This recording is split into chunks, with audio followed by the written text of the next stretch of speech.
मुफ्त की कोई भी चीज बाजार में नहीं मिलती, किसान के मरने की सुर्खियां अखबार में नहीं मिलती। Hello everyone, I hope you all are doing well and fine. My name is Ravi Preet and I welcome you all to the Legal Regime series. आज की इस वीडियो में हम बात करेंगे regarding Center to introduce bill to repeal 3 farm laws in Parliament during winter session. So let's start. 3 विवादित कृषि कानूनों को निरस्त करने वाला विधेयक 29 नवंबर से शुरू हो रहे संसद के शीतकालीन सत्र के दौरान लोकसभा में पेश किया जाएगा। लोकसभा के लिए प्रकाशित विधायी व्यवसाय से पता चला कि 3 कृषि कानूनों को निरस्त करने के लिए the farm laws repeal bill 2021 शीर्षक वाला बिल और समझौता शीतकालीन स्तर पे पेश किया जाएगा।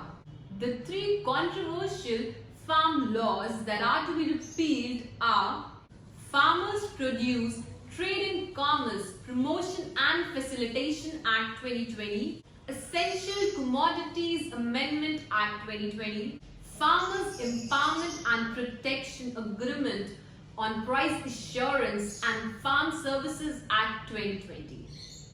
सितंबर 2020 में संसद द्वारा बनाए गए इन कृषि कानूनों का कई किसान संगठनों ने कड़ा विरोध किया।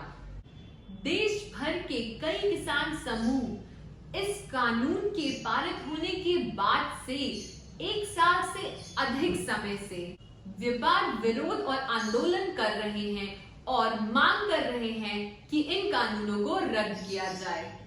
On November 19, राष्ट्र के नाम एक विशेष संबोधन में पीएम मोदी ने घोषणा की थी कि केंद्र संसद के आगामी शीतकालीन सत्र में इन 3 कृषि कानूनों को निरस्त करने के लिए कदम उठाएगा। We have decided to repeal the 3 farm laws. We'll finish the constitutional proceeding to repeal the laws in the upcoming parliament session, said PM Modi. जनवरी 2021 में सुप्रीम कोर्ट ने केंद्रीय और विरोध कर रहे समूह के बीच बातचीत करने की प्रक्रिया को सुविधाजनक बनाने के लिए अगले आदेश तक इन कानूनों के कार्यान्वयन पर रोक लगा दी थी। सुप्रीम कोर्ट ने वार्ता करने के लिए एक समिति का गठन भी किया था। However, the leaders of the farmers union boycotted the committee. किसानों द्वारा उठाई गई मुख्य शिकायत यह है कि कानूनों के परिणाम स्वरूप राज्य द्वारा संचालित कृषि उपज विपणन समितियों को समाप्त कर दिया जाएगा और न्यूनतम समर्थन मूल तंत्र को बाधित करेगा। विरोध कर रहे किसानों को डर है कि कानून कॉर्पोरेट शोषण का मार्ग प्रशस्त करेगा। इन कृषि कानूनों की वैधता को चुनौती देने वाली याचिकाओं का एक बैच सुप्रीम कोर्ट में दाखिल किया गया है और इसे लागू करने में संसद की क्षमता पे भी सवाल उठाए गए हैं। हाल ही में यूपी में हुई लखीमपुर खीरी हिंसा की घटना तब हुई जब केंद्रीय मंत्री और भाजपा सांसद अजय मिश्रा के बेटे आशीष मिश्रा के काफिले के वाहनों ने कथित तौर पे किसानों के एक समूह में जाके टक्कर मार दी जो कानूनों का विरोध कर रहे थे, उनके खिलाफ प्रदर्शन कर रहे थे। According to a news report of October 2021, nearly 700 people have lost their lives during a year-long protest.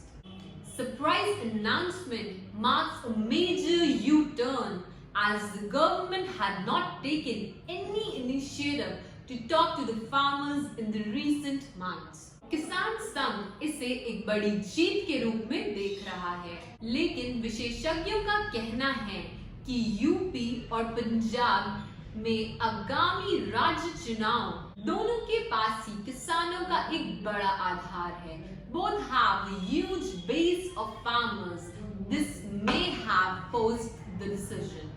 The announcement on Friday morning came on the day 6th the dominant community in Punjab, were celebrating the birth anniversary of Guru Nanak Dev Ji, the founder of Sikhism. Punjab और हरियाणा के किसान इस खबर का जश्न मना रहे हैं, लेकिन वे कहते हैं कि लड़ाई अभी खत्म नहीं हुई है। हमें मौखिक वादों पर कोई भरोसा नहीं है जब तक या हम लिखित रूप में देख नहीं लेंगे कि कानून वास्तव में निरस्त कर दिए गए हैं, हम यही रहेंगे। Told a 99-year-old protester Raj Singh Chaudhary. Mr. Chaudhary is among hundreds of farmers who have been striking at Delhi-Ghazipur border for a year. His view was echoed by Rakesh Tiket, a prominent farmer leader, जिन्होंने कहा कि वे संसद के शीतकालीन सत्र में कानूनों को निरस्त करने के बाद ही विरोध प्रदर्शन बंद करेंगे।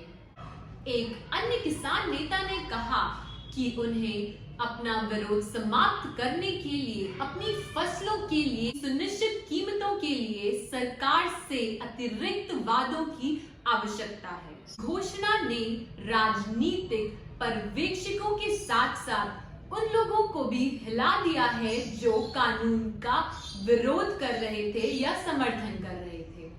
कई लोगों ने ट्वीट किया कि ये किसान के लिए एक बड़ी जीत थी and a major climb down for PM Modi.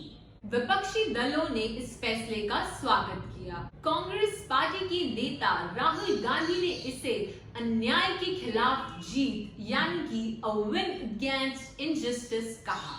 And West Bengal CM Mamata Banerjee took to social media to congratulate farmers and to praise them. BJP member did not say that if they have the plans to bring back the law in any other form later. Decision to repeal the contentious farm laws at once is a strategic and political move and a belated admission of the government's haste and high-handedness. The laws has wiped up an unprecedented firestorm of protest in India in the states of UP and Punjab and posed a real challenge to Mr. Modi. They have mobilized farmers and civil society in Sikh majority Punjab and spread to parts of UP, states which will see key elections early next year. By repealing the laws, Mr. Modi hopes to regain the confidence of farmers in general and Sikhs in particular. It would also boost the BJP's chances in the polls. I would like to end today's video with a question. ये सिलसिला क्या यूं ही चलता रहेगा? सियासत अपनी चालों से किसानों को कब तक छलता रहेगा? This is all for today. Thank you. अगर आपको ये वीडियो अच्छी लगी हो तो प्लीज लाइक करें और हमारे चैनल लीगल रिजीम सीरीज को सब्सक्राइब करें और बेल आइकन दबाना मत भूलें। Thank you.